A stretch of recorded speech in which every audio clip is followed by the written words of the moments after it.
ધરોઈ ડેમમાં મગર છોડાયાનો video viral થયો છે।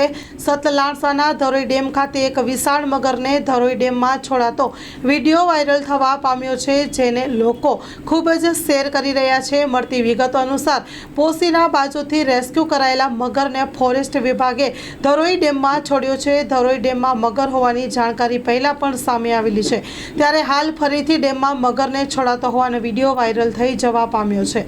Story report by Jigar Mewada, Kheralu.